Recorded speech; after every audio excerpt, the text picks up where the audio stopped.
你能听见我说话吗？我叫陆昭言。5个月前，我在村头巷口救下了我的男朋友厉北庭。在一起后，我才发现他冷厉北庭，哎，还给我！叫声好听。藏着一个爱笑爱闹的人。哈，那些细碎微小的幸福。昭言，嫁给我好不好？好。填满了我们生活的每一寸缝隙。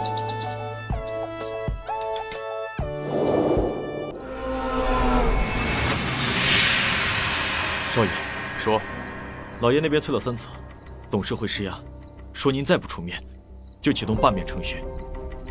机票已订好，海城那边都安置妥当，只是陆小姐这边，您打算如何处置？你有什么建议？属下多嘴，只是见您与陆小姐如此恩爱，若实属割舍不下，带回海城安置也不是不可。虽身份看不得台面，但做个贴心人还是可以。荒唐！是，陆昭言不过一个乡野丫头，一时新鲜，这几个月就当是我休了个长假，给他1000万，现金还是支票，随他选。这笔钱买下这几个月足够，这笔数目可是他几辈子都赚不来的钱。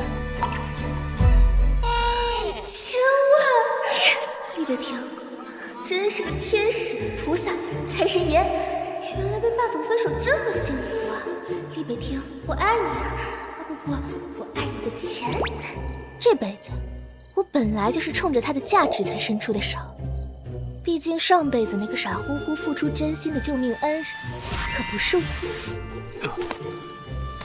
那天晚上，真正发现他，把他从鬼门关拖回来的人，是我的邻居。你没事吧？还好吗？张小云。小云心善，把他带回了自己那个简陋的屋子，日夜照料，端茶送水。一个落魄却英俊的神秘男人，一个单纯善良的姑娘，小云彻底陷了进去，以为这就是命中注定的爱情。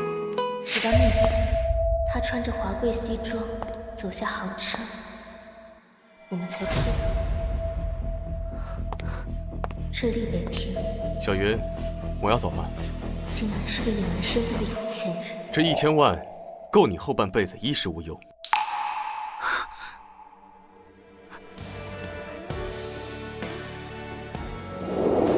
钱，我要你！别闹了，我们本就不是一个世界的人。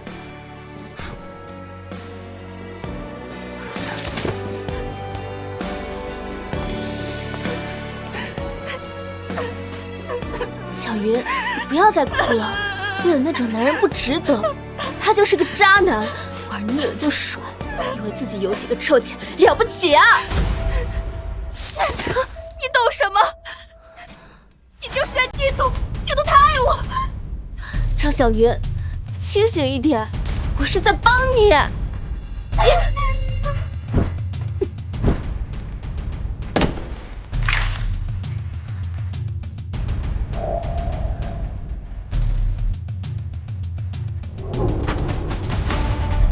重生一世，来实现母亲的遗愿。谁？谁？哎呀，我刚才不小心把杯子碰倒了。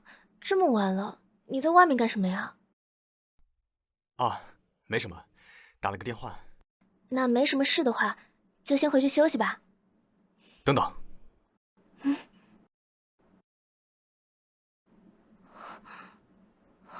本来想明天给你的，但现在想想，就现在吧。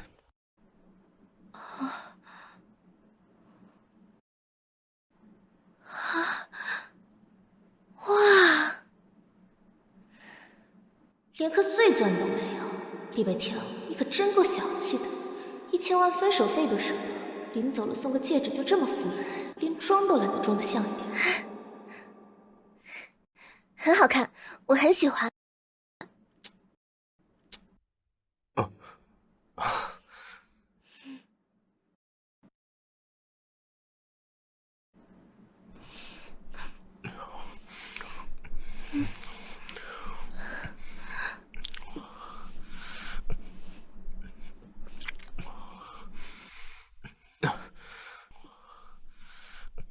反正都要走了，这么好看的脸，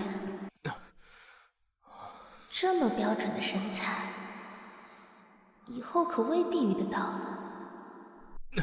就当是分手前的福利吧，毕竟1000万呢。睡够了本，拿够了钱，从此两清。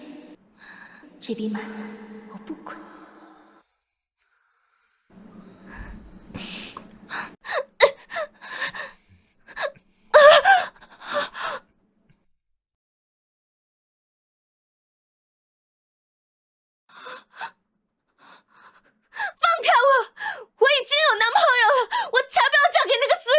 什么男朋友？那就是吃完饭的小白脸儿。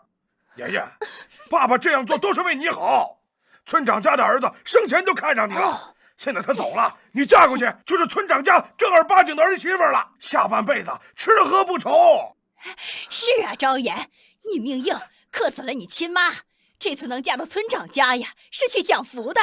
哎，人家可说了啊，这仪式一结束，就立马给你立个贞节牌坊，多光彩呀！享福，贞节牌坊，王秀娥，这福气给你，你要吗？哎，反正你跟我爸结婚这些年，不是一直嫌我们家穷吗？正好你俩也没领证，你嫁去村长家享福算了。嘿，混账东西，怎么跟你妈说话着呢？时间到了，别错过良机，来下去，让他磕头。你们放开我！强迫冥婚是违法犯罪。在我们村我就是法。今天让你出嫁，不嫁也得嫁。快点，拜了堂，你就是我们王家人，以后要安分守寡，我们王家不会亏待你的。住手！啊！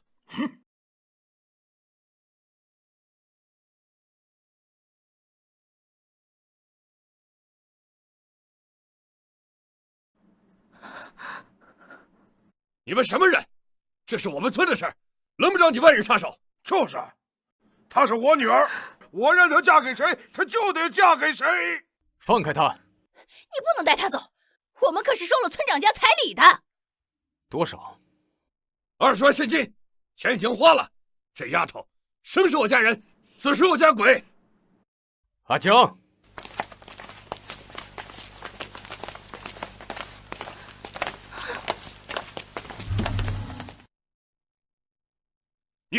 你们要干什么？我告诉你，镇上派出所有关系。我有那会账是金钱见汇，还是地底下谁不知道？那是厉家的索命符，山上的人非死即残。你们是海市厉？这里事务所啊。哼，不要了，不要了，这婚事就做吧，走吧。哎，村长，这你。快走，快走！阿江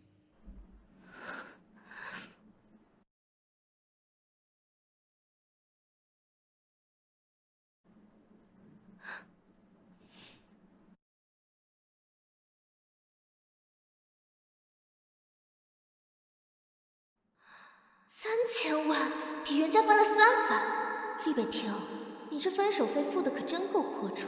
这波可是血赚不亏，不行，忍住啊，得把这场戏演完才行。李北亭，你这是什么意思？你骗我！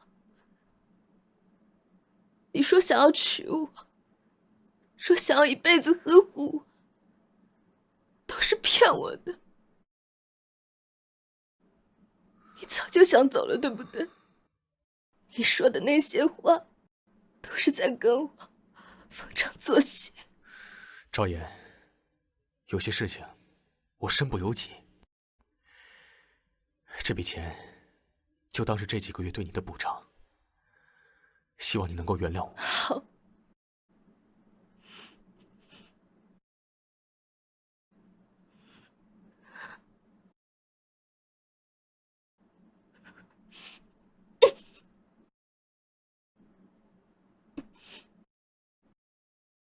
钱我收下，就当是为我这几个月的青春明码标价。但戒指，我还给你。既然你从未付出过真心，那从此以后，你我二人到此为止，两不相欠，两不相欠。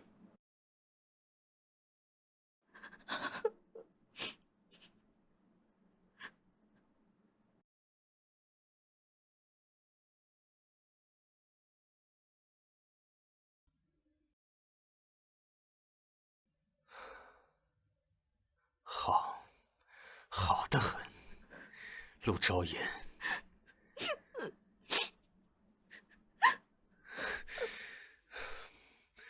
既然如此，你就跟这笔钱过一辈子去吧。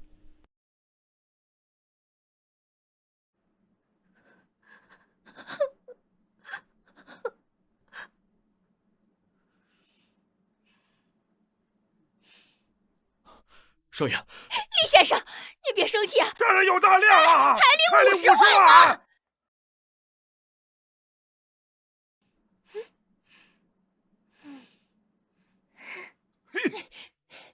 你个丧门星，煮熟的鸭子都让你给弄飞了。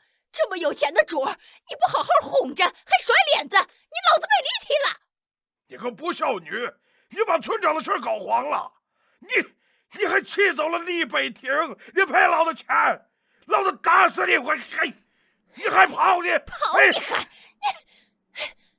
还你敢给老子关门你个死丫头，有本事一辈子别出来！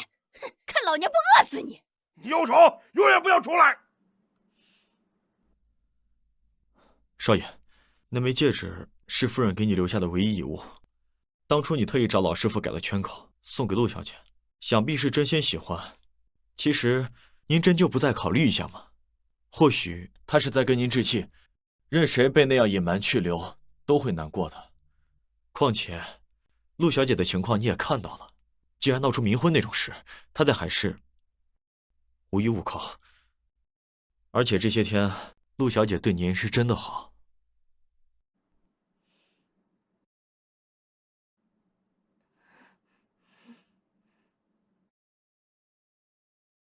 你这个吃白食的，我打你！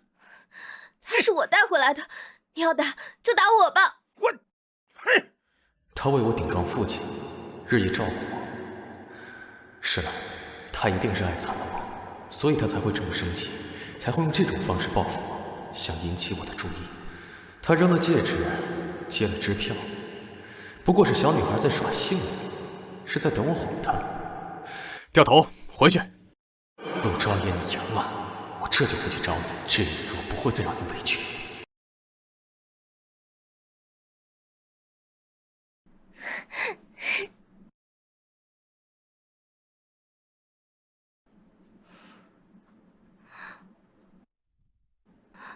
爷爷，记住他，这是你太爷爷当年在宫里当差时亲眼看着造办处烧出来的，后来战乱流落到了外国。我这辈子最大的心愿就是亲手找到他，修好他，让咱们自家的宝贝回家。妈，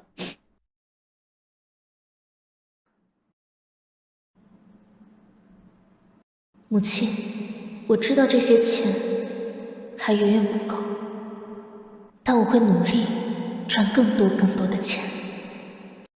您的愿望我一定会帮您实现，阮新平也一定会回家。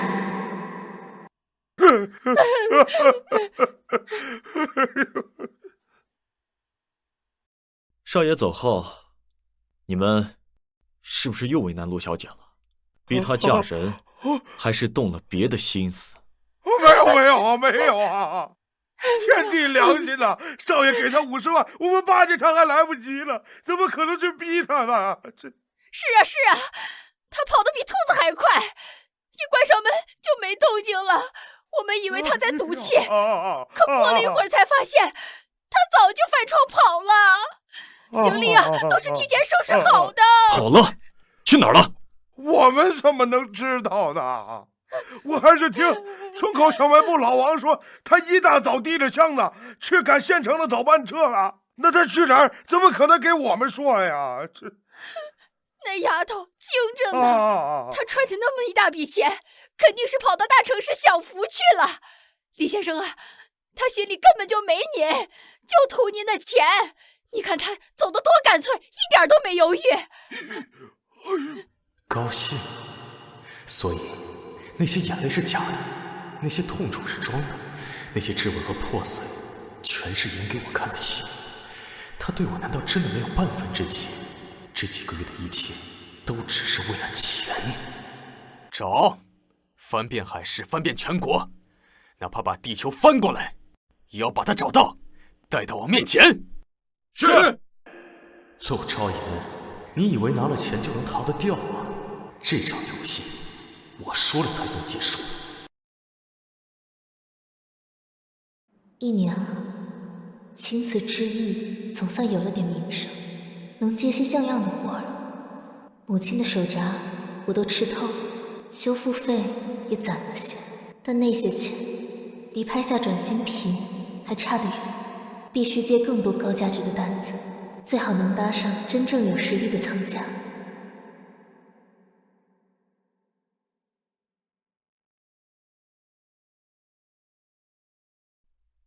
店主在吗？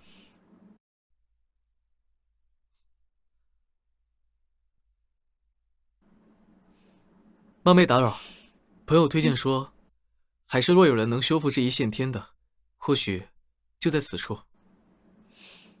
这是明代嘉靖年的民窑青花，这裂痕位置很棘手，修复起来难度很高，报价也不会低。您不仅端带准确，就连花纹的细节都注意到了。这件瓷器是我祖母的遗物，意义重大。只要您能修复，价格好说。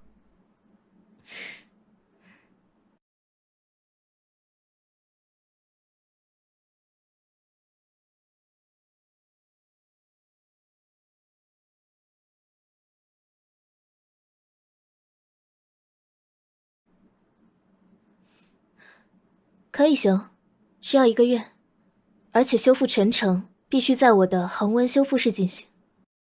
费用65万，包括所有的材料费，还有后期的做旧处理，保证肉眼难辨。好，就按您说的办。材料成本约10万，工时折算，净赚55万，很好，离转新品又近了一步。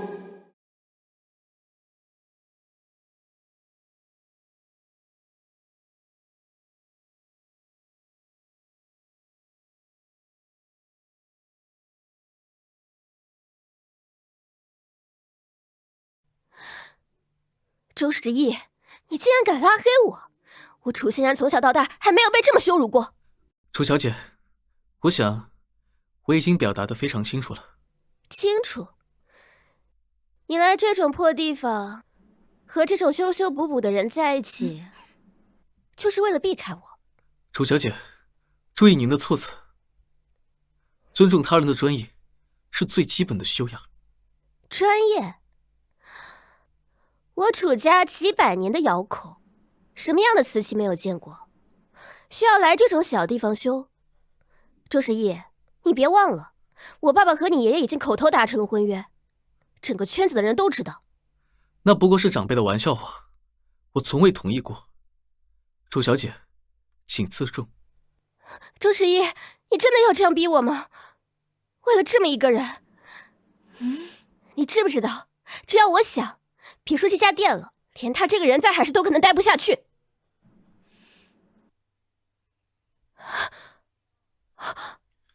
楚小姐，适可而止。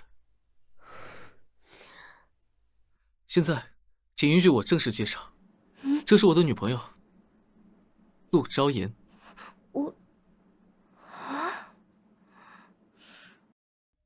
她有男朋友了。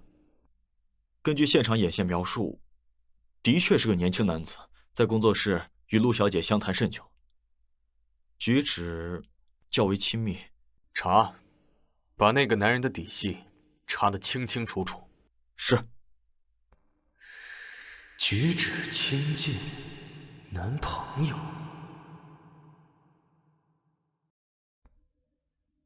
陆昭言，你以为换个地方就能真的重新开始？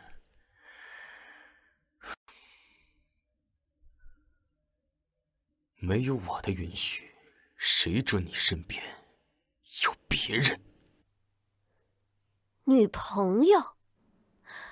很好，周师爷，你有种！哼！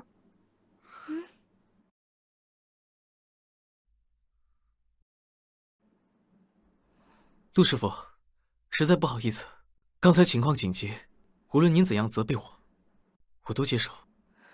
周先生反应挺快啊，刚才演的那可以说是勉强及格。不过呢，就算是临时演员，也有临时演员的价格，更何况是我这种高风险的特约出演。您说的对，您的演出费理应由我支付，您开个价，我绝不还价。钱的事好说，主要是楚小姐那边，我开门做生意，我求的是财，不是货。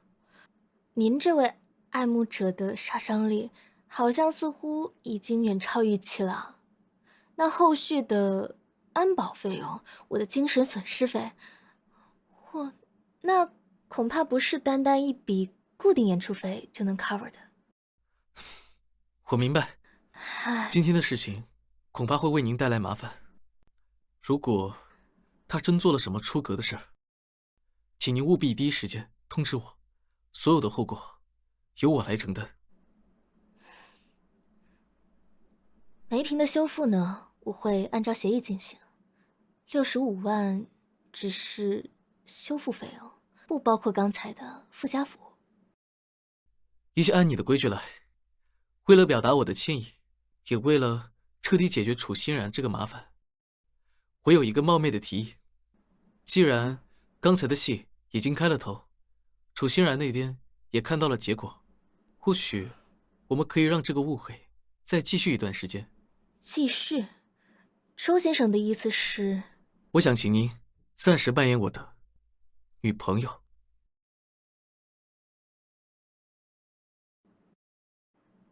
周先生，我刚才说过了，我是生意人，这临时救场是一回事儿，可长期扮演就是另外一回事儿了。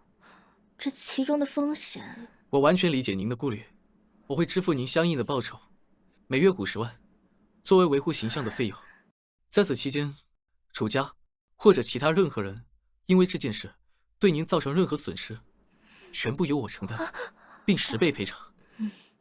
可是周先生，女朋友这3个字分量可不轻啊。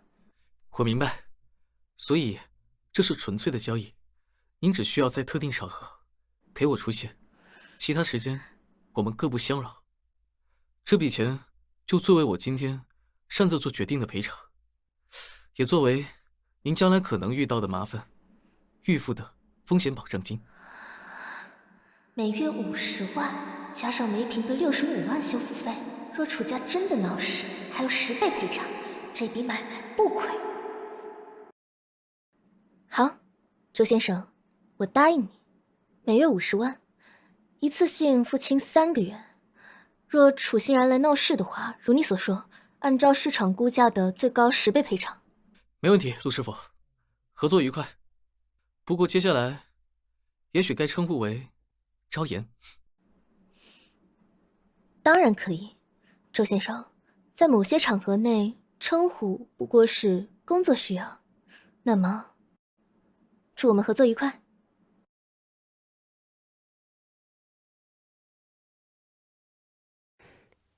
就是这儿。听说陆师傅手艺特别好，专接些别人不敢接的活。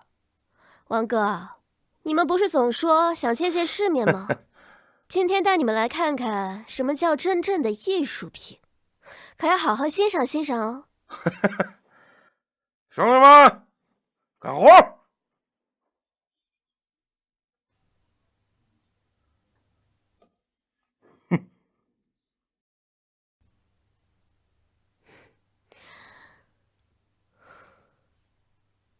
陆师傅还真是专注呢，石毅总夸你手艺了得，这不，今天带几个朋友来学习学习。楚小姐的朋友打招呼的方式倒挺特别的。楚小姐突然大驾光临，还自带了乐队，真是让人感到意外。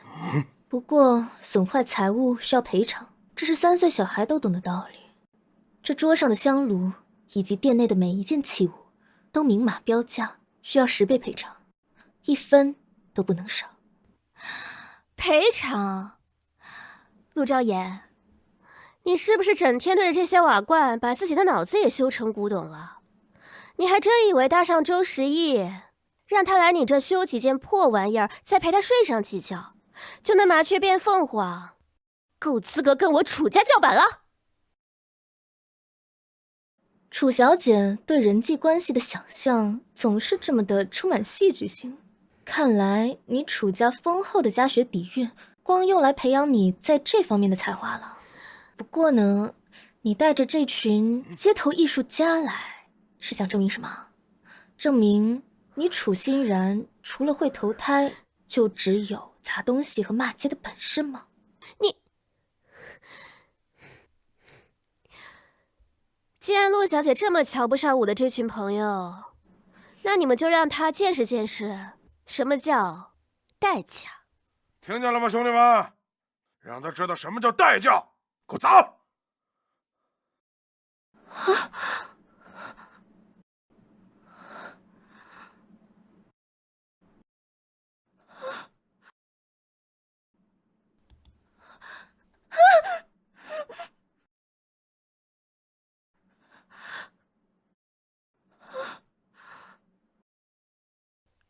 陆昭言，心在滴血吧？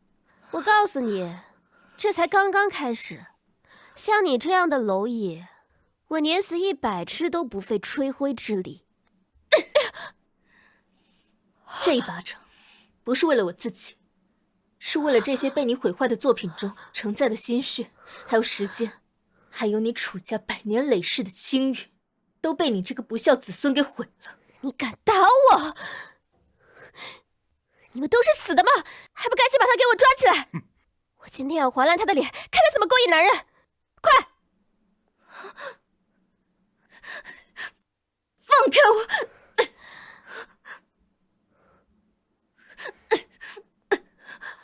贱人，我让你知道得罪我的下场。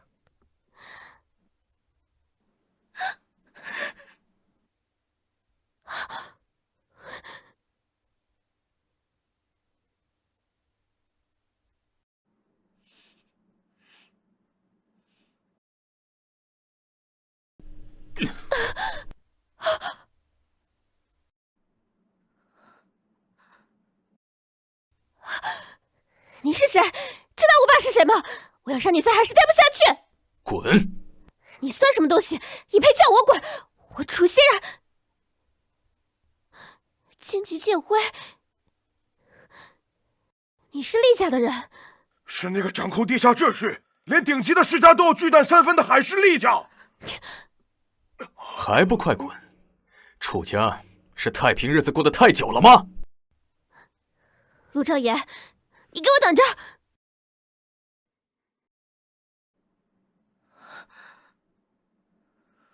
陆昭言，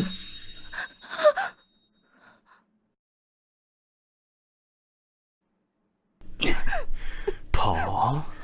我看你还往哪儿跑，陆昭言！李北庭，你放开我！我们早就两清了。两清？你拿了我的3000万，丢了我的戒指，转头就跟别的男人跑到海市卿卿我我，这就是你所谓的两清？钱是你自愿给的，戒指是你先欺骗感情的代价。至于我愿意在哪生活，我跟谁来往，早就跟你厉北庭没有任何关系。跟我没有关系。陆昭言，你听清楚，从你在那个雨夜把我捡回去开始，你这辈子就注定跟我有关系。我找了你整整1年，你以为你躲到这种地方就可以彻底甩了我？你做梦！厉北庭，你简直不可理喻，我们早就结束了。结束？你太天真了，我找你1年不是来听你说结束的。陆昭言，这场游戏规则从来都是由我定。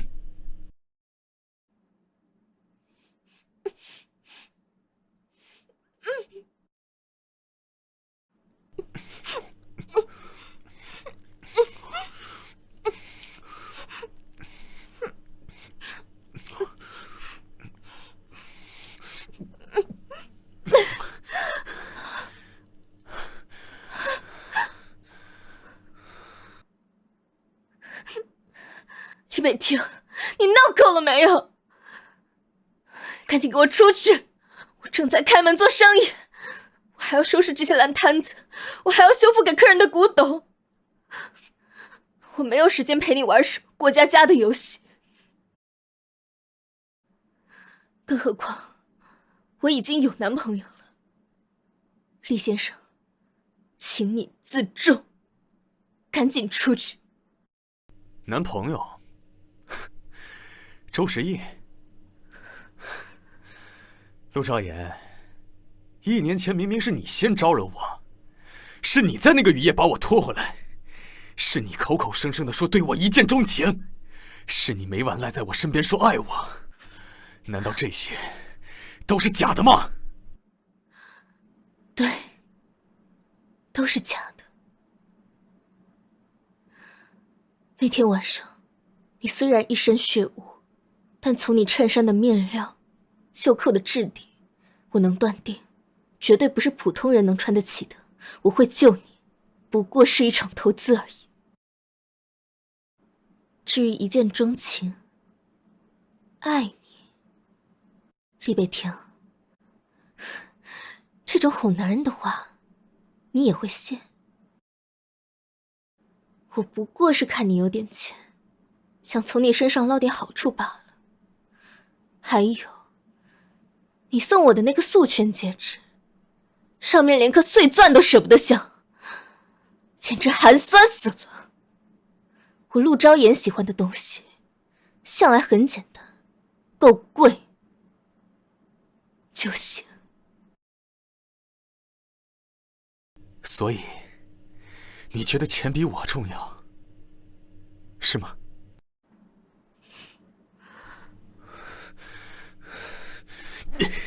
陆昭言，你回答我，你到底有没有爱过我？哪怕1秒。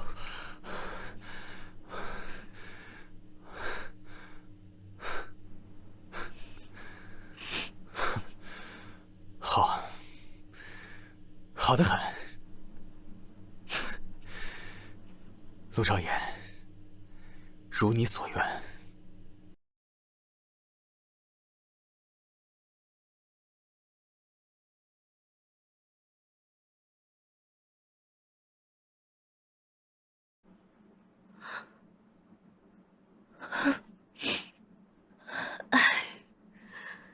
还重要吗？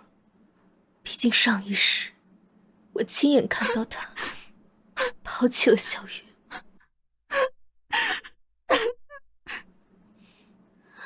还有，我还亲耳听到他对我的评价。陆昭言不过一个乡野丫头，一时新鲜罢了。这几个月就当是我休了个长假。陆昭言，你给我清醒一点，爱的，从来就只有他自己。感情对他厉北亭来说，不过是无聊时的消遣，是可以被明码标价、随时丢弃的东西。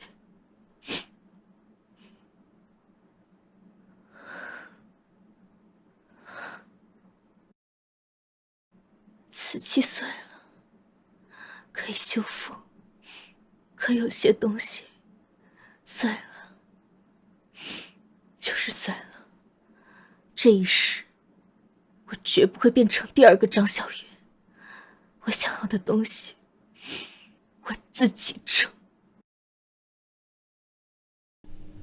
我跟谁来往，早就跟你厉北亭没有任何关系。少主，少主，快去医院通知医生准备。少爷这是被陆小姐气成这样，她到底做了什么，让你……开你的车！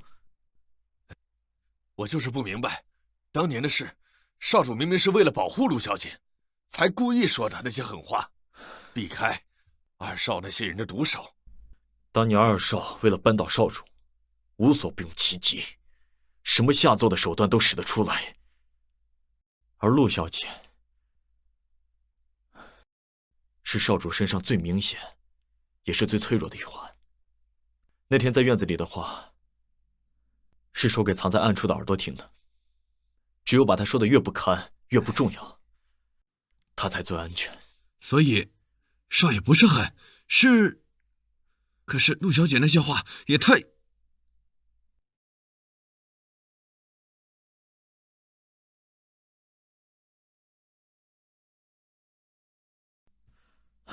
什么？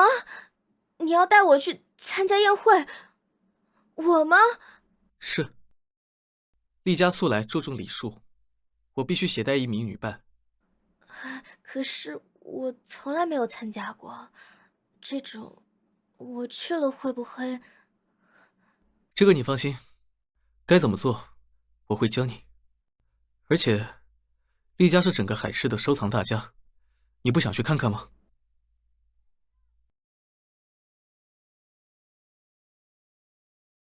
好，我答应你。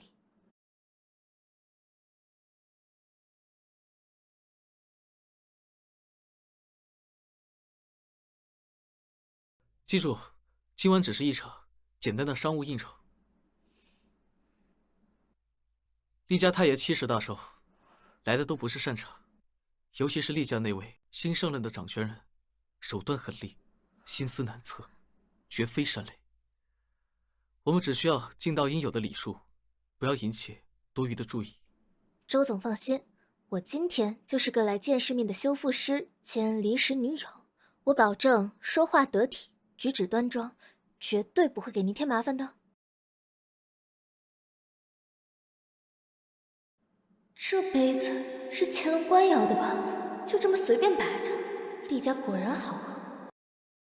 那位是地产大亨王总，上次拍的那个元青花罐子的修复报价，我是不是报低了？诸位，让我们以热烈的掌声欢迎厉氏集团新任董事长为老太爷献上贺礼。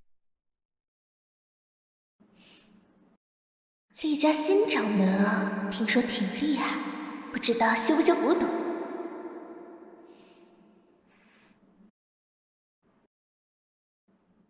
等等，这脸，这身高，这走路带风，恨不得把我不好惹写在脑门上的架势，怎么那么像前2天刚在我店里摔门而出的厉北亭？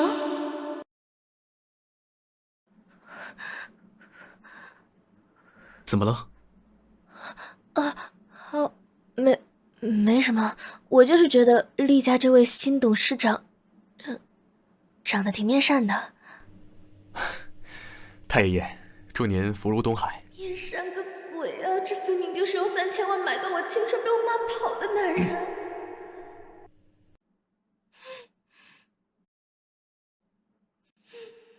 完了完了，香叶丫头的前任奸主是那个恶名远扬、行事狠辣的厉家大佬。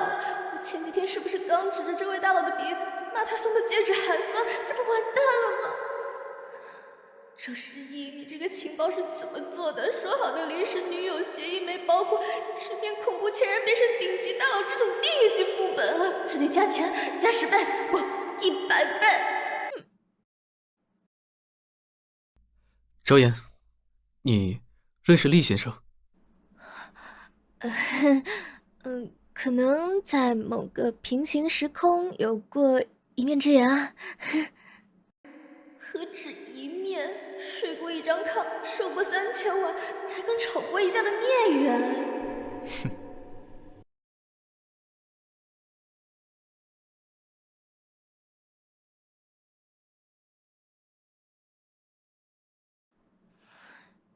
周公子，幸会。厉先生，久仰。这位是？这位是我女朋友，陆昭言。昭言，这位是厉先生。厉先生，你好。周公子果然好眼力，陆小姐确实出众。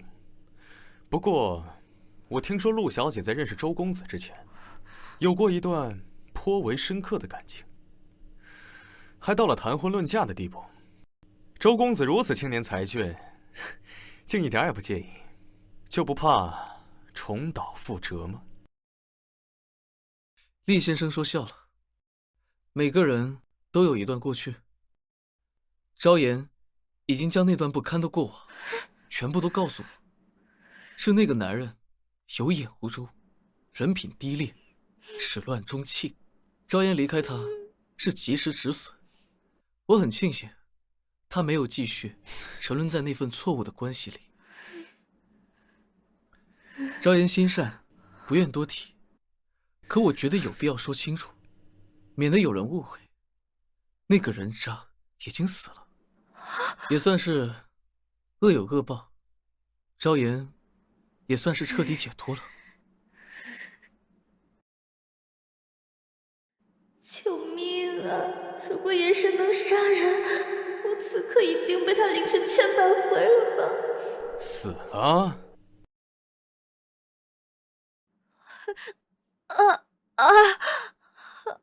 不好意思，我先失陪一下，我去下洗手间。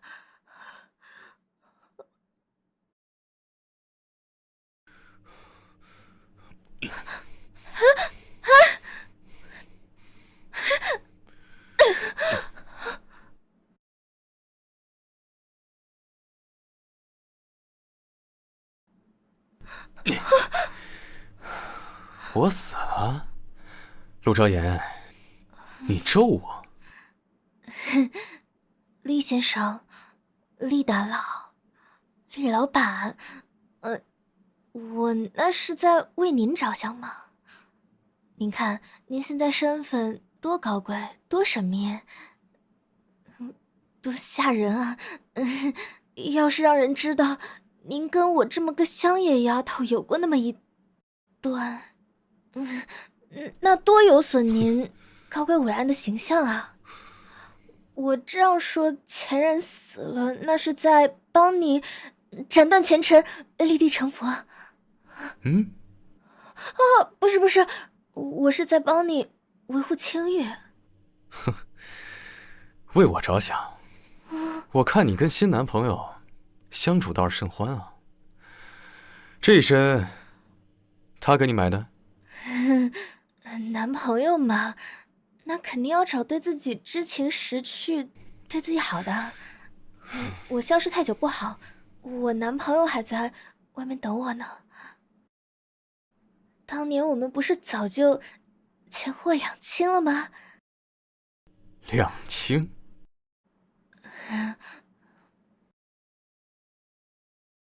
厉先生，您先忙，我先走了。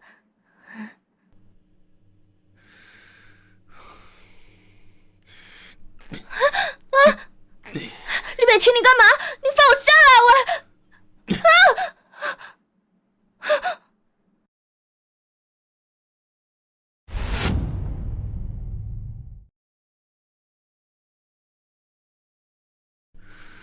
钱货两清。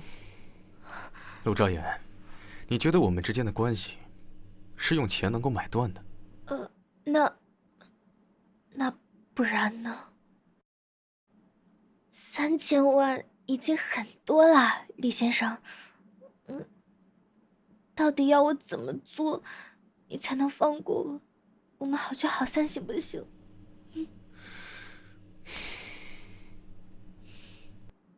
谁要跟你纠缠不清，少自作多情。我叫住你，是因为老爷子有块心爱的玉佩磕破了。我听说你在古董修复方面有点微不足道的小名气，所以想叫你帮我看看能不能修。就为这个？那不然呢？你以为我想干嘛？赶紧起来，像什么样子？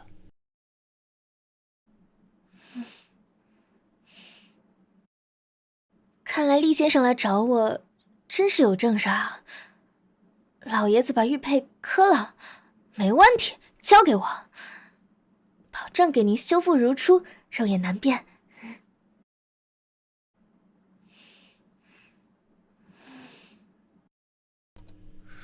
谢谢，修好送我。羊脂白玉，老坑亮，裂痕看起来不算太复杂，但是我得非常小心的补胶做旧。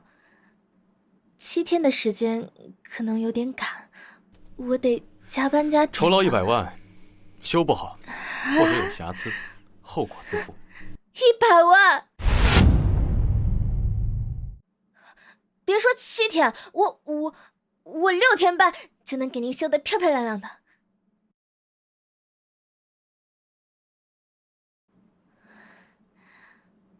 厉先生，我看厉家这家大业大的，历史悠久，底蕴深厚，应该还有不少传承下来的老物件吧？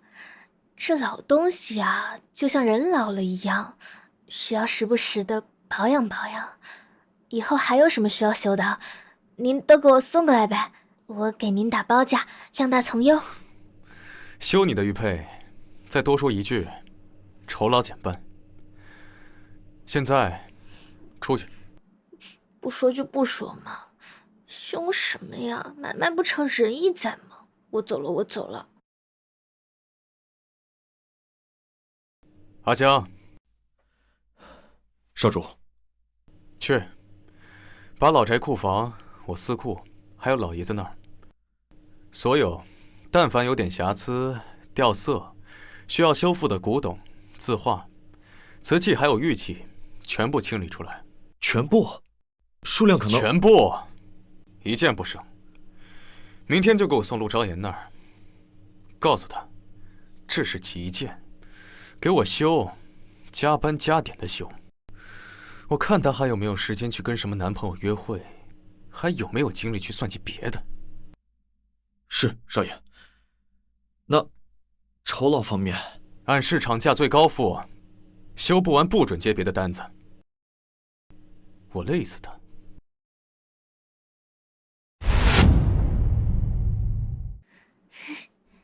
去了这么久，没事吧？没事没事，我不但没事，我还接了个大生意。你看，这是厉北庭亲自给我的厉老爷子的传家玉佩，他委托我修复，还给了我这个数。你呀，还是小心一点，厉家的东西不好沾手。主家楚欣然前来为厉老太爷贺寿。陆昭言，你怎么会在这儿？这是你这种人配踏进来的地方吗？请注意言辞和场合。昭言是我邀请的女伴，自然有资格站在这里。女伴？朱时义，你到底被他灌了什么迷魂汤？他不过就是个为了钱什么都能卖的，只会捣弄些破瓦罐的。哟，还抱着个破盒子，是时义送你的定情信物吗？我要看看是什么宝贝，让你这么不舍得松手！小心！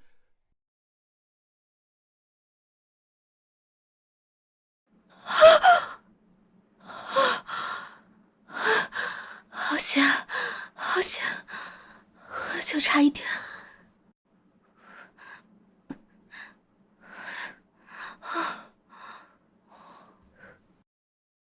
不就是块破玉吗？瞧你紧张那样。这纹饰，这是厉老爷子的那块家传玉佩。什么？这是厉老爷子的家传玉佩？怎么会在这个女人手里？还差点被摔了。好啊，我说你怎么跟护着眼珠子一样护着这个破盒子？原来是偷来的贼赃啊！怪不得鬼鬼祟祟捂得这么严实。陆昭言，你好大的胆子，竟然敢偷厉爷爷的传家宝！偷的，难怪在他手上。看着这么清清秀秀的，没想到手脚这么不干净。敢在厉家寿宴上偷东西，真是活腻了。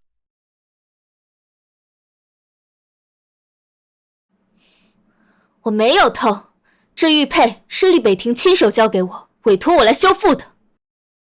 厉先生亲手交给你，就凭你一个破开修补铺子的陆昭言，撒谎也得打草稿吧？厉先生是什么身份，会把这么重要的东西交给你？我看你就是偷东西被发现，现在变相话糊弄大家了吧？各位，她一个不知道从哪个犄角旮旯里冒出来的野丫头，靠着点修补手艺在海市勉强糊口，搭上周时义就以为野鸡变凤凰了，怎么可能认识厉先生？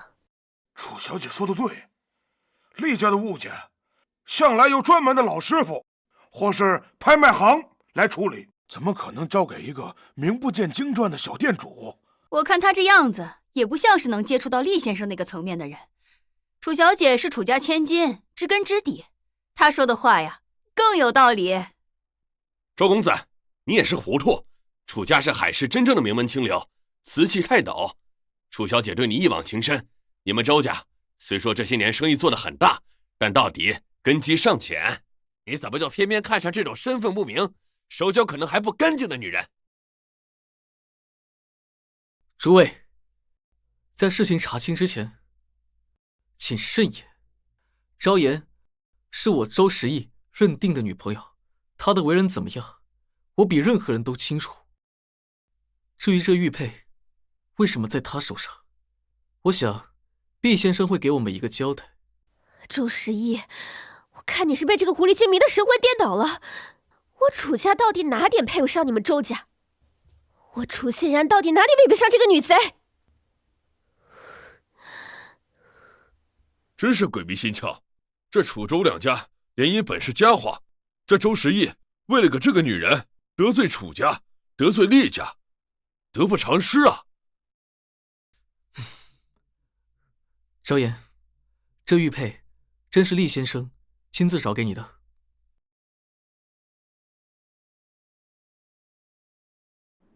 你怀疑我？我不是这个意思，我只是想再确定一下。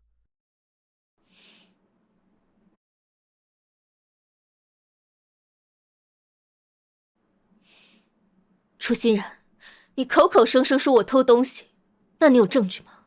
难道就凭你一张嘴吗？证据？这个玉佩在你手上就是证据。厉先生会把传家宝交给你这种人吗？我这种人，我是哪种人？我靠自己手艺吃饭，明码标价做修复师。而你呢，楚小姐，你除了会投胎和会血口喷人，还有什么拿得出手的真本事？你说我偷东西，那我说你污蔑。你敢不敢与我打个赌？现在就去调宴会厅还有走廊的监控，看看这玉佩究竟是不是我从厉家库房或者在场任何一个人身上拿下来的。如果能够证明我的清白，你楚小姐需要当众向我鞠躬道歉，承认你诽谤我。你敢吗？调监控啊！那倒直接。看他这么理直气壮，难不成另有隐情？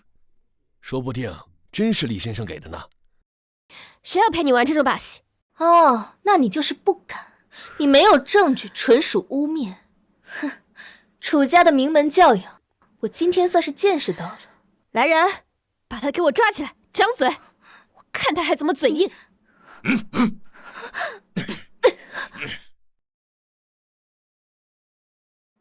楚熙然，你敢！这一巴掌，教你什么叫尊卑。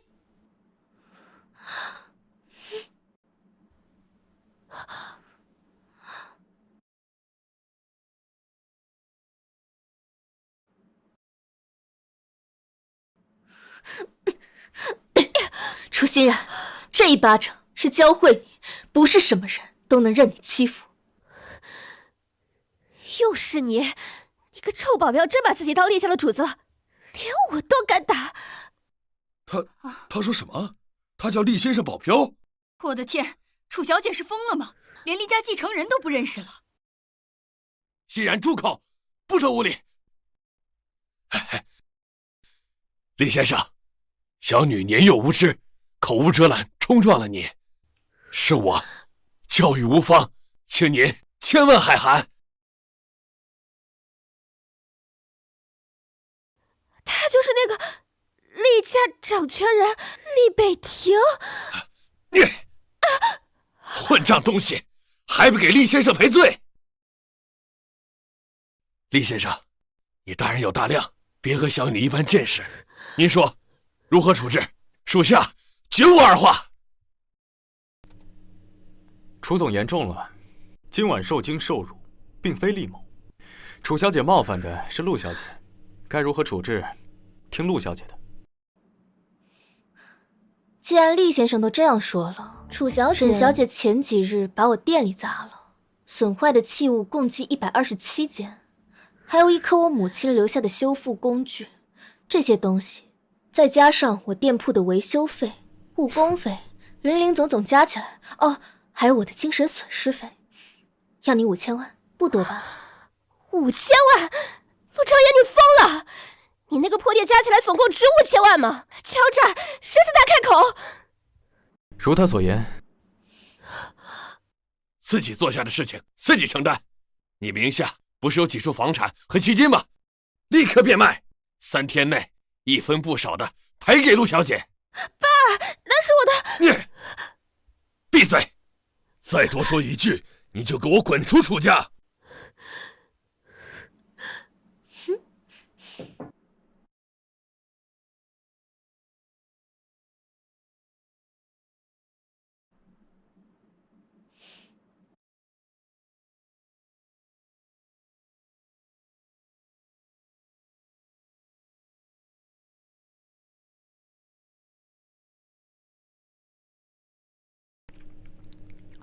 走啊！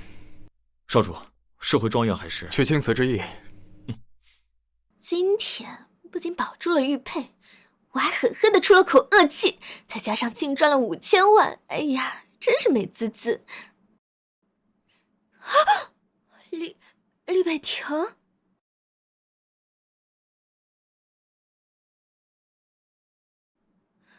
你大晚上不睡觉，跑来我这儿当门神啊你想干什么？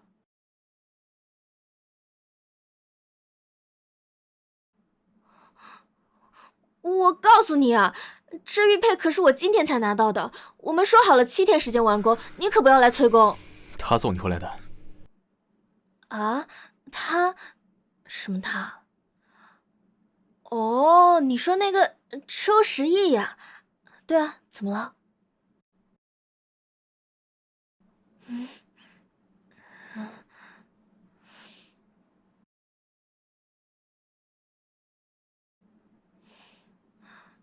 时候不早了，厉总你也早点回去吧，我也准备睡了啊！你干什么？你放开我！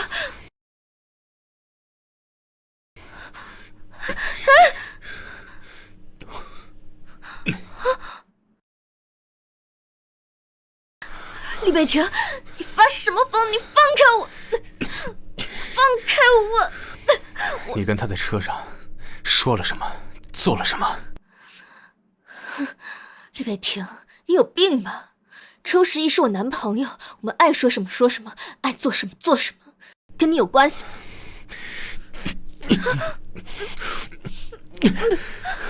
李北庭，你混蛋，你放开我！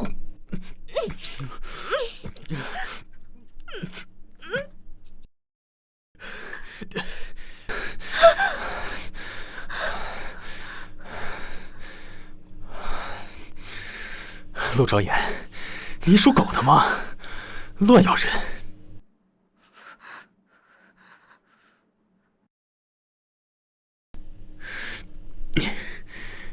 这又是什么？是周时义送的？这是我的东西，你还给我！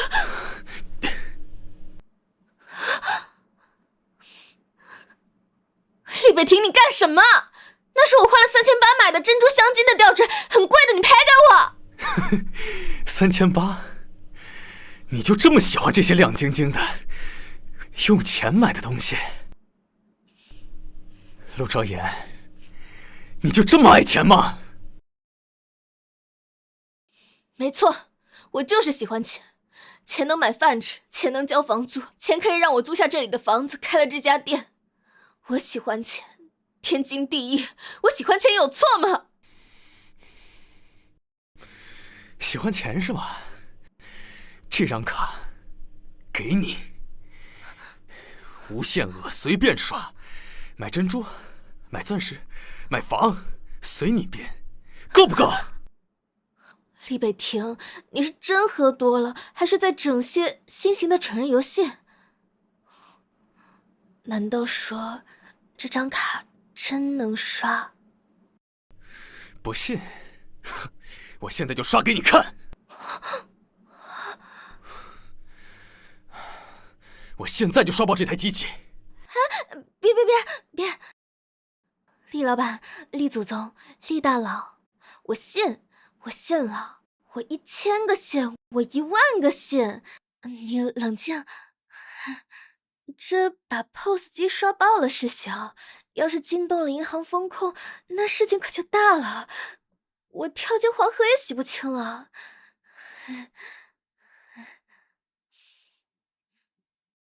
既然信了，那这张卡你收着。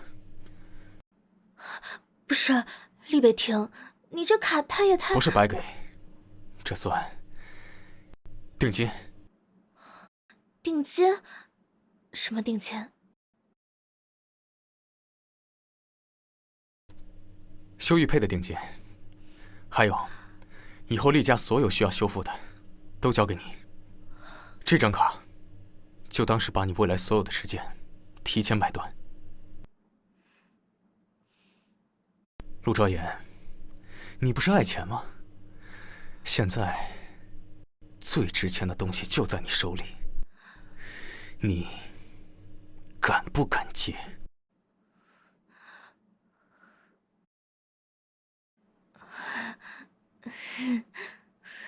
厉先生，你可真会开玩笑。我只不过修个玉佩而已，定金哪用得上这么多？哎呀，你放心，厉家的古董交给我，我保证给你修的完美无缺。只是呢，现在时候不早了，厉先生你又喝了很多酒，你也该回去休息了。我也准备。陆昭言，你明明知道我什么意思。我知道，我一定会好好修的。厉先生，你请回吧。你快出去吧。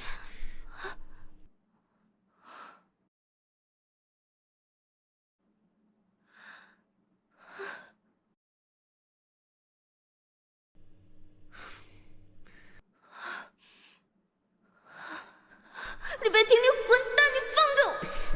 李北庭到底什么意思？难道他真的是喜欢我吗？村长家的儿子生前就看上你了，现在他走了，你嫁过去就是村长家正儿八经的儿媳妇了。不对，就连亲生父亲都能视我如商品，更何况只是露水情缘的陌生男人呢？我到底在期待什么？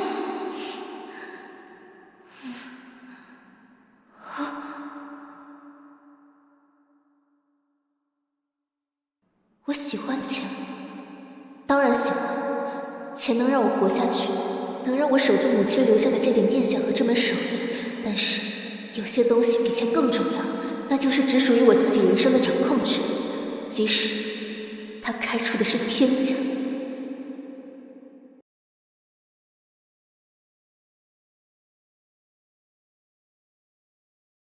阿江，少主，去查清楚，陆昭言这一年在海市做过什么，见过什么人，接过什么活儿，遇到过什么麻烦事，事无巨细。是。那周公子那边查，包括周时义是怎么认识他的，还有他们到底到哪一步。明白。另外，帮我联系 Graf， 让他把最顶级的钻戒图册送来。还有，找威旺，订几套最新的婚服设计预案。少主，您这是要订婚？哪家的小姐？老爷子知道吗？不是订婚，是结婚。新娘陆昭言。陆小姐是周公子的公开女友。周家虽不及厉家根深蒂固，但在海市也算有名有姓的家族。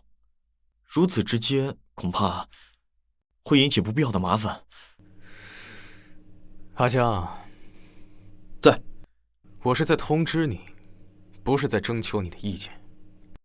陆昭言只能是我的女人，周家那边我自会去处理。是，少主，我马上安排。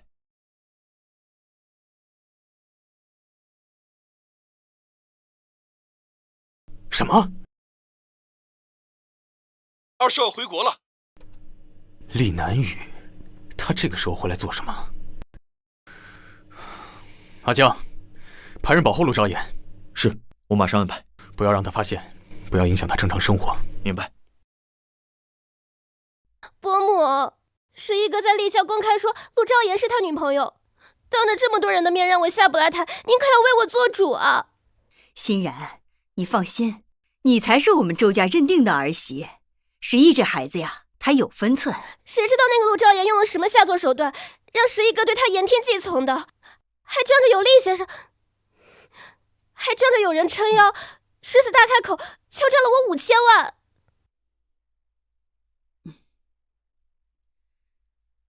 厉先生，厉北庭。他怎么会插手这件事？您是没看见厉先生看他的眼神，他们俩肯定有什么。伯母，十一哥还那么护着他，他都要给十一哥戴绿帽子了。我们周家虽然不是什么顶级豪门，但也讲究个门当户对，清清白白。再怎么样，我也不会让一个黄毛丫头骑到十一的头上。伯母，我是真心喜欢十一哥的，我是绝对不会背叛他的呀。好了好了，别哭了。等会儿我就去会会这个陆昭言。陆昭言，等着瞧，我看你还怎么嚣张。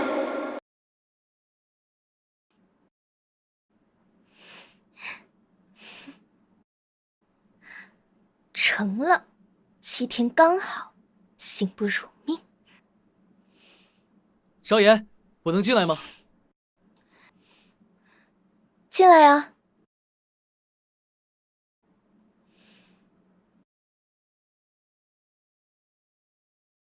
我这次来，主要是为了楚欣然上次在厉家大闹的事情，我来给你送来赔礼。哎呀，不用这么客气，只要按照我们约定好的，你给我10倍赔偿就行了。我心里一直过意不去，正好想起家里有这么一件旧瓷器，想着你专精此道，或许会感兴趣，就带来给你看看，算是我的一点小心意。这分明是转心瓶的另一只母瓶，那妈妈一直在找的紫瓶，岂不是能有下落？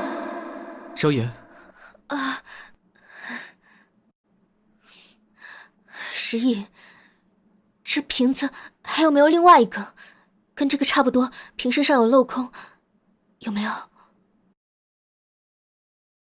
抱歉，昭言，这瓶子是我父亲早年得来的。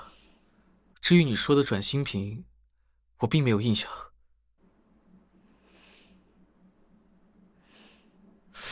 不过昭言，你别着急，我可以立刻回去问我的父亲，也可以找人帮忙查清楚它的来源。只要有你说的那个转型品，我一定帮你找出来。谢谢你，十一，这个瓶子对我真的很重要，那就拜托你了。我明白，你放心，我会尽力。一有消息，我马上就通知你。不过，我听说你和厉北庭有些交情，厉家才是真正的收藏大户，你要不……啊，不了，不用，我不需要它。也是，毕竟也没那么熟。那我先回去，替你打听瓶子的下落。嗯。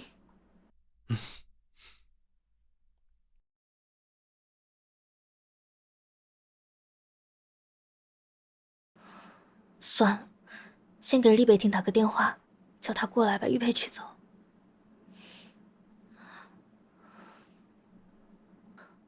陆昭言在吗？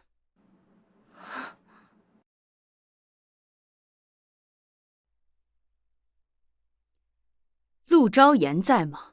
喂，你竟然主动给我打电话。您好，我就是陆昭言，您是？怎么回事？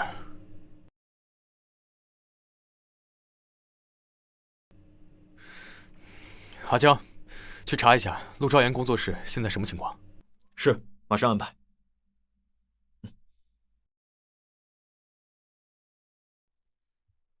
江哥，周十一的母亲周夫人刚刚进了陆小姐的工作室，看起来来者不善。少主，需要干预吗？周十一这个废物，连自己母亲都管不住，掉头去青瓷之役。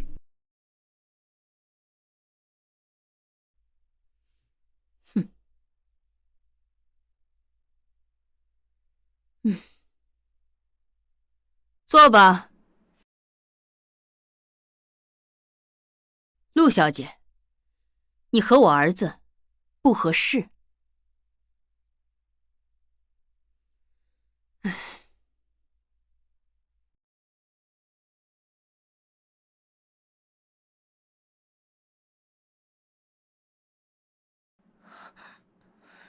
你这是什么意思？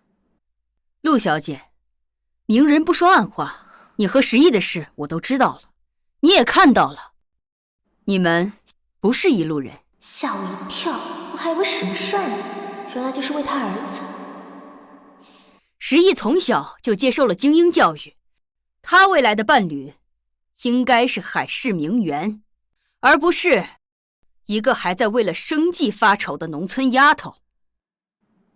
该不会等下出现经典问题吧？他给我钱让我离开他儿子，那我岂不赚大了？这里是500万，离开我儿子，这笔钱足够你活一辈子。来了，500万，可以啊，没问题。陆小姐，我希望你搞清楚状况，能和十一恋爱，是你这种人几辈子修来的福气。十一不嫌弃你，是他大度，你应该心存感激，而不是现在这般见钱眼开的样子。更何况，在这之前，你和一个男人同居了很久吧？一个女人怎么能这么的不知廉耻？我听说，你不仅缠着十一，还和厉家那位有些不清不楚。陆小姐，我奉劝你一句，说到底，你也是一个没妈教养的乡野丫头，见的男人少了吧？厉先生那种身份，身边什么样的女人没有？你以为你可以凭着厉家的事？哼，别做梦了，最后只会摔得更惨，沦为一个还害羞的少女。周阿姨，我念你是长辈，才对你一再容忍。你可以用钱来衡量感情，可以用门第来划分贵贱，可你没有资格随意评价我的母亲，更没有资格随意践踏她对我的养育还有教导。我说错了吗？你看看你现在的样子，看来你钓男人的本事都是你母亲教你的。你可以迷惑我儿子，但我绝不允许你在拥有我儿子同时还在勾引别的男人，就算是厉北庭也不行。我勾引厉北庭？你倒不如亲自去问问厉北庭，到底是谁在纠缠。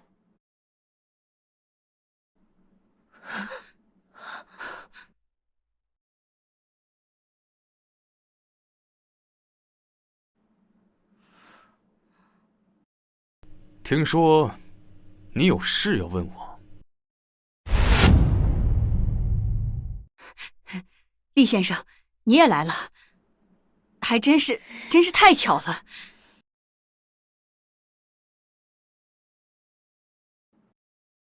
不巧，我是来纠缠他的。啊？什么？我说，不是他纠缠我，是我一直纠缠他。他一直在拒绝我。啊，那是我误会陆小姐了。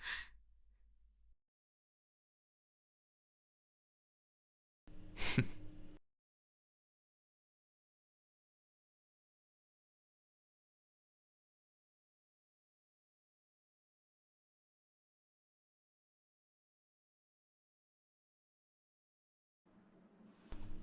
麻烦周夫人把她带回去，交给你儿子，让他离开我的女人，从此两清。否则，我不介意让周家在海城换一种活法。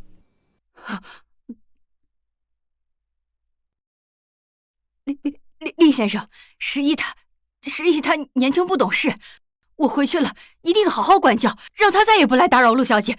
不，是厉太太，是厉太太啊！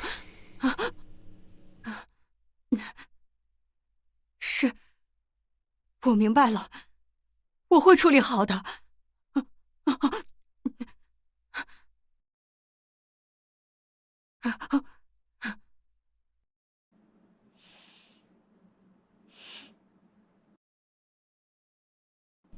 你盯着我干嘛？我脸上又没钱。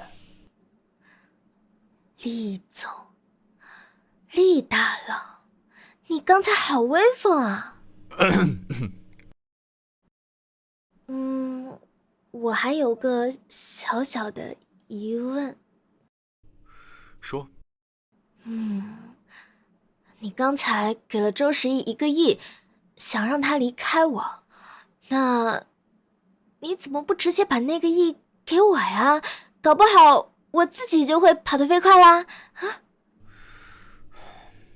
陆昭言，周十一的母亲用金钱衡量你的价值，可你在我心里是无价的，所以我才愿意用钱去摆平周十一。你这个人，我要定了。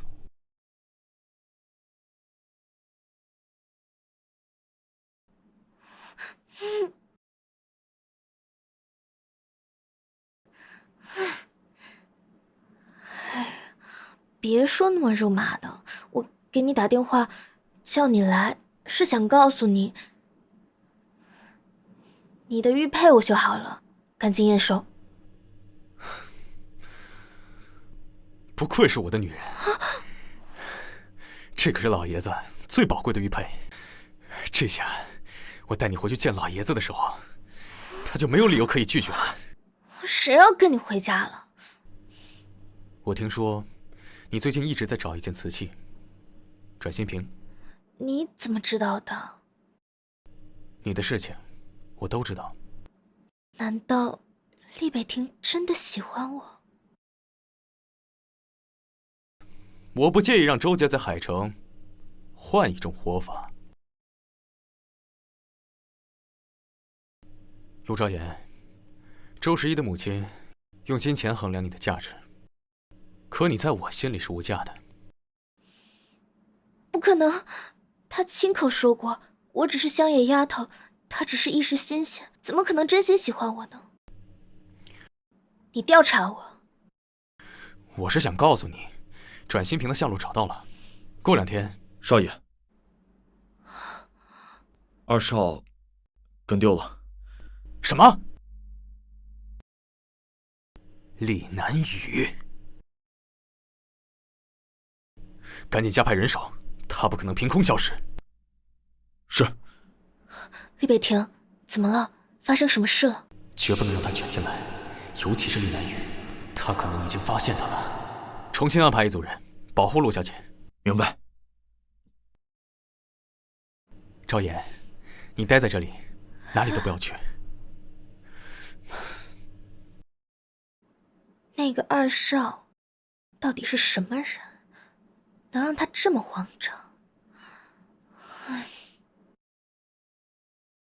交给你儿子。啊，算了算了，不想了。2条腿的男人多的是。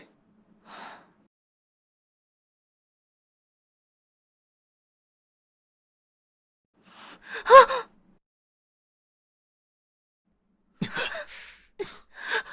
哟，吓到了。没想到我那眼高于顶的大哥，看上的女人是这样的。你是厉南雨，你来干什么？你想干什么？你和周老夫人的对话我都已经听到了。既然你能同时跟2个男人玩，那要不要跟我也试试？你在胡说些什么？你再这样的话，我就打电话叫人了。你大可以试试。如果厉北庭知道我在这的话，那他很有可能会因为着急而将油门踩到底，那他是会死得更快。你跟厉北庭的车动手脚了。好了，我就是来看看，能让我大哥紧张成那样的女人，到底有什么特别的。看来我得走了，没想到他的鼻子还挺灵的。陆小姐，我们很快会再见面的。哼。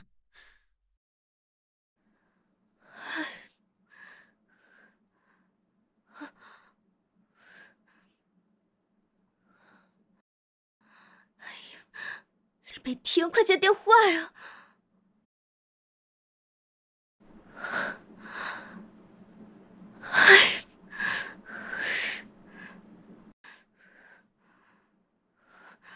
厉北庭，快接电话呀！厉北庭，开门。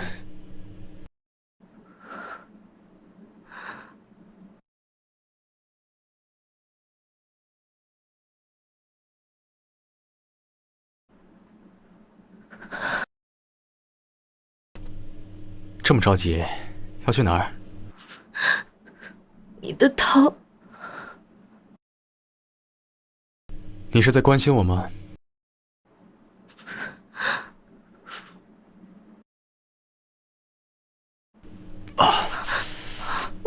对不起，我弄疼你了。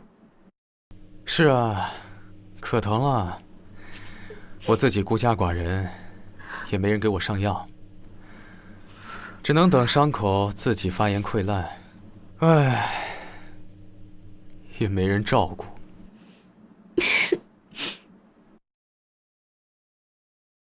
我去取药箱。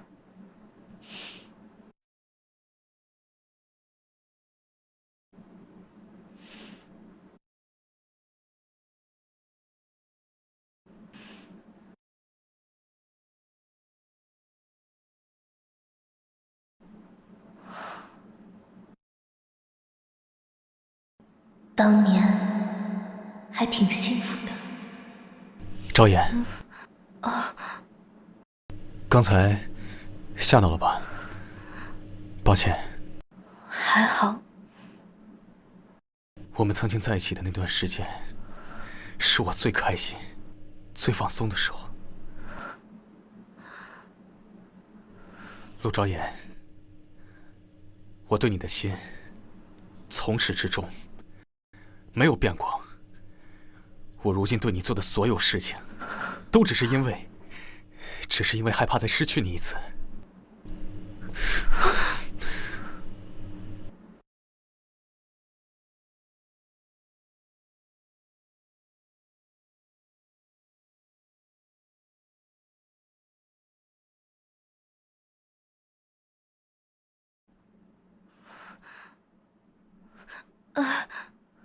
喂，十一。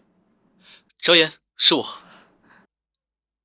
怎么了？家里决定让我去国外，负责那边的业务，可能要待很久。怎么会这么突然？家族的决定。另外，昭言，你实话告诉我，你和厉北庭是不是有什么我不知道的恩怨？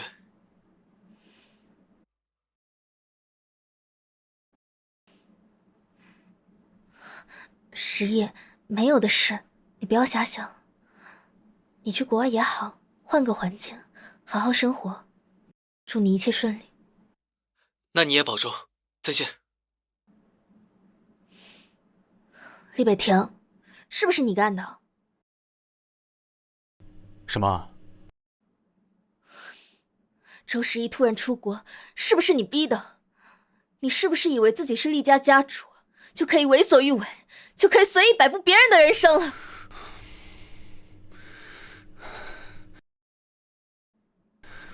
我在你心里就是这种人，仗势欺人，蛮横无理。你难道不是吗？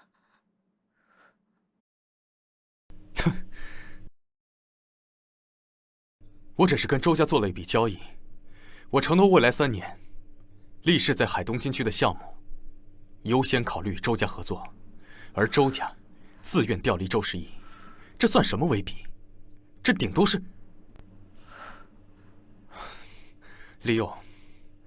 而周家权衡利弊以后，自己选择了利益。陆昭言，你就这么喜欢周十一吗？他如果真的非你不可，他怎么会这么轻易地接受家族安排离开？他连反抗的尝试都没有。他这种人，值得你为他跟我生气吗？我还以为……我头好像更疼了。我不管，我被你气到了。我最近就走不出这个门了，走不动了。阿江，回去告诉老爷子，我不回去了。李南雨如今行踪不明，留在他身边才是最安全的。你，哎呀，好疼啊！哎呀，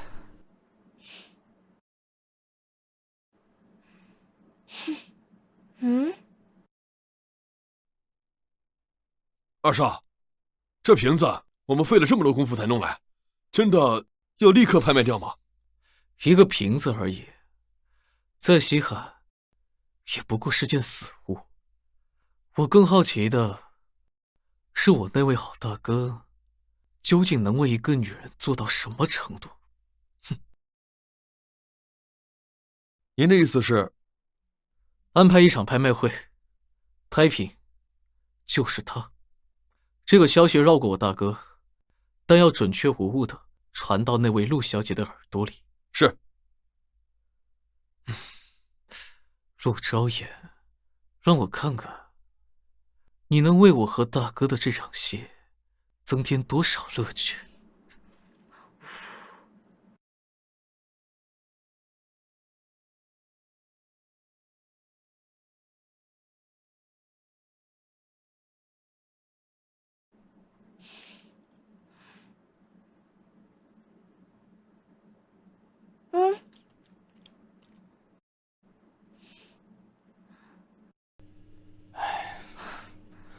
陆昭言，清醒点儿，别忘了他之前说的那些话。你们只是露水情缘，早就结束了，别被假象迷惑。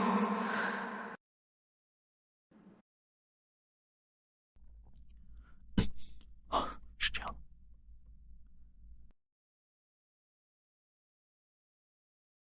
老爷子那边有点事，我得先回去一趟。你去吧。我的人就在外面。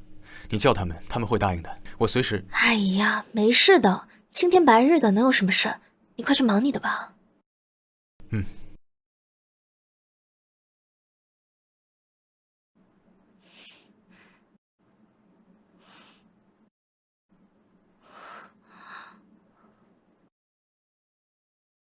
厉北庭刚被叫走，阮新平却这个时候出现，绝对不是巧合。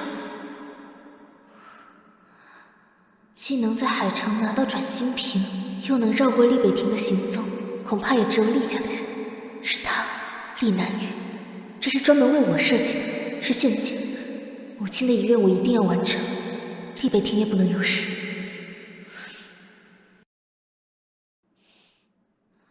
厉南雨，你到底想怎么样？你的行动比我想象的还要快啊，陆小姐，也比我想象的聪明。邀请函收到了，喜欢这份礼物吗？想拿回瓶子，我们见面聊。定位发给你了。好，我马上到。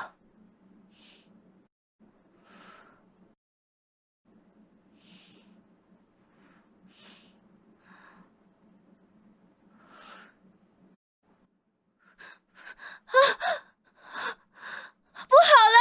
救命啊！快来人啊！陆小姐，怎么了？吓死我了！水管好像爆了，水漏的到处都是，我一个人根本搞不定。行，陆小姐，请您稍等，我立马进去查看。你远离水源，注意安全。谢谢，拜托您了。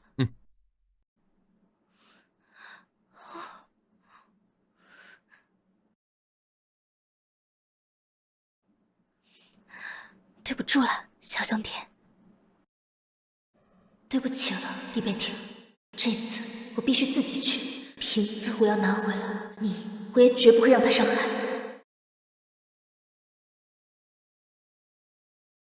阿强，掉头回工作室。少主，老爷子那边电话催得很紧，语气非常不好。我知道，这次先。10分钟之内滚回祠堂见我。这次见不到你，厉家家主你就不要再当了。少主，老爷子这次恐怕不会轻易罢休，要不先回家安抚一下。陆小姐那边，我来加派人手。回祠堂吧。是。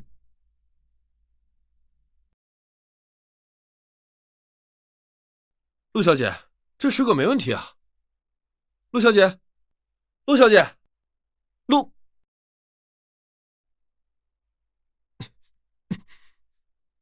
哎呀，糟了！陆小姐丢了，少主会扒掉我一层皮的。哎呀！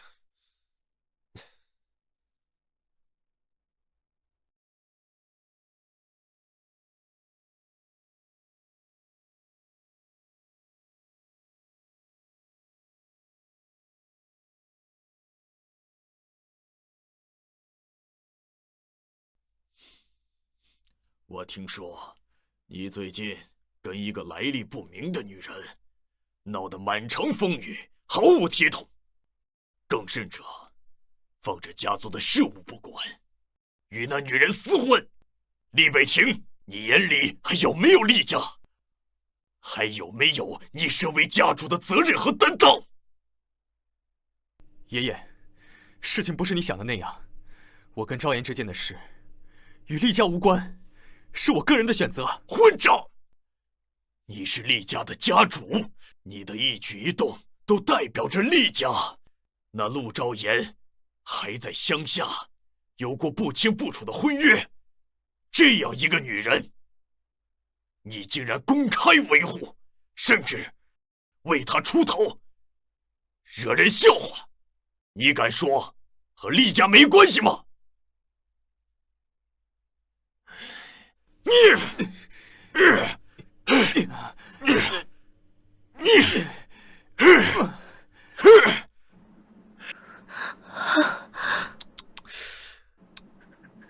大哥对你还真是用情至深呢，为了你硬扛家访，感动吗，陆小姐？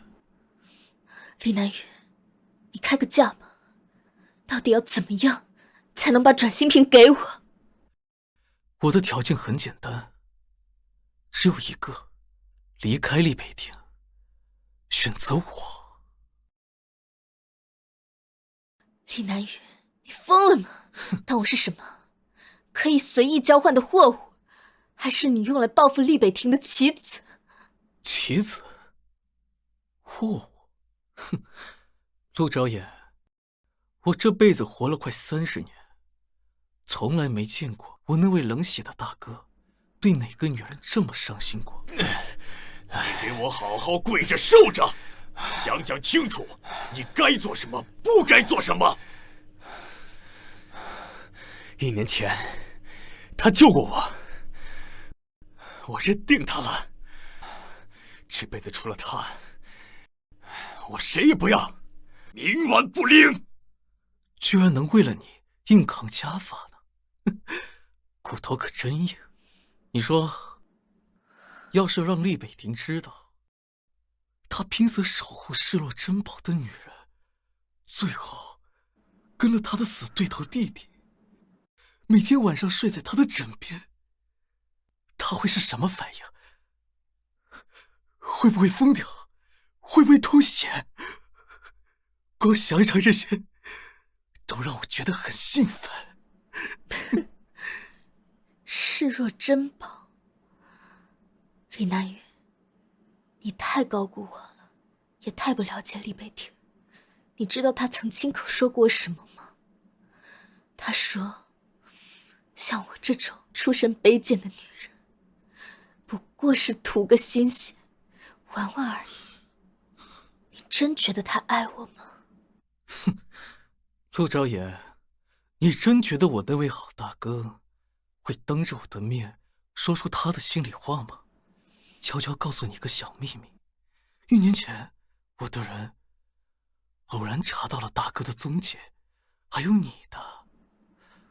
可惜啊，我当时听信了大哥的假话，说什么你只是他的露水情缘，玩玩而已。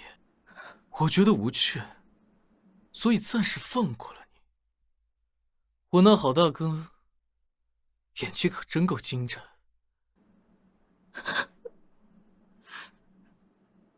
所以，你的意思是，他说的那些话，都是说给你听的？他哪里是嫌弃你，他分明是把我盯上你。他知道我是什么样的人，知道我一旦认定你对他重要，你会面临什么。他是在保护你，笨女人。他想把你从他的世界里藏起来，好让你远离我这个疯子弟弟。好了，感人的真相时间结束了。陆小姐，我的条件不变，这是你母亲寻觅半生，对你至关重要的转心品，和你对厉北庭那点刚刚才恍然大悟、脆弱的可怜的感情，选一个吧。好，我跟你进去。有胆量，请吧，陆小姐。南雨，带他来做什么？还嫌不够乱？爷爷，话可不能这么说。进了厉家的门，再怎么说也是客人。李南雨，你想干什么？有什么事你冲我来，你别碰他。大哥，你看看你现在这个样子，都已经成这样了，还想着护他呢。况且，昭言都已经答应要跟我了。你别，疼吗？不疼，没事就好。还真是情深意重，大哥，爷爷可还在这看着呢。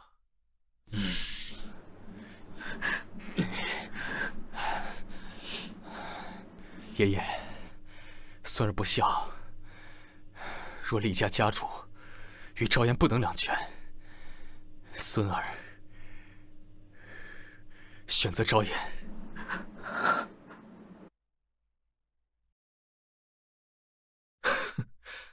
爷爷，你听见了吗？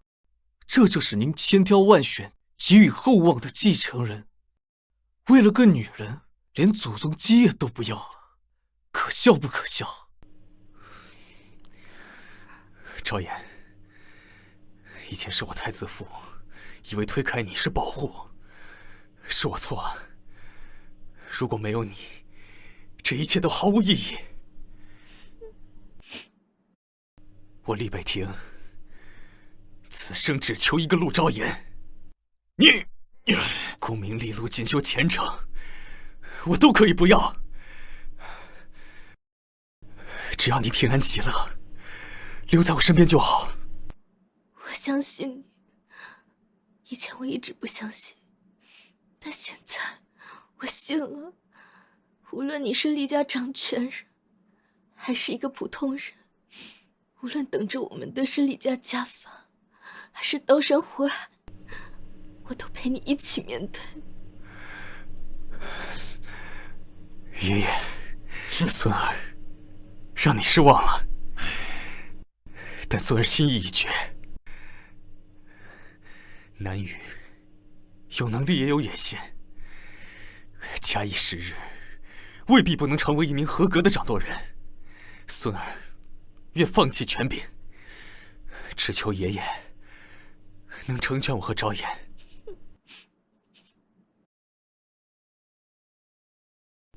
爷爷，这是您珍贵的传家玉佩，现已修复如初。修复它的人正是昭言，他的记忆和心性，孙儿愿用性命担保。请你再看一眼。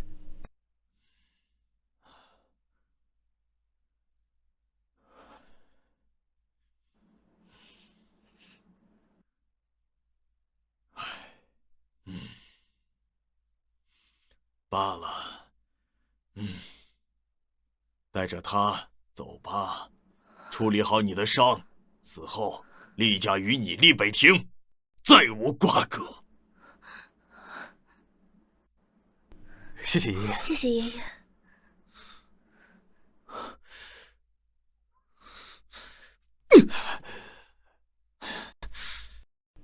昭言，再喝一口嘛，就喝一口。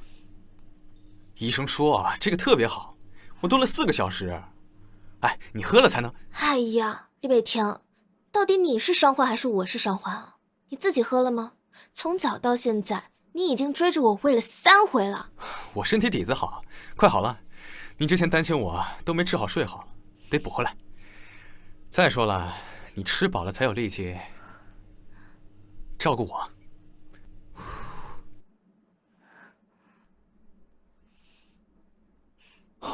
少主，陆小姐，不好了！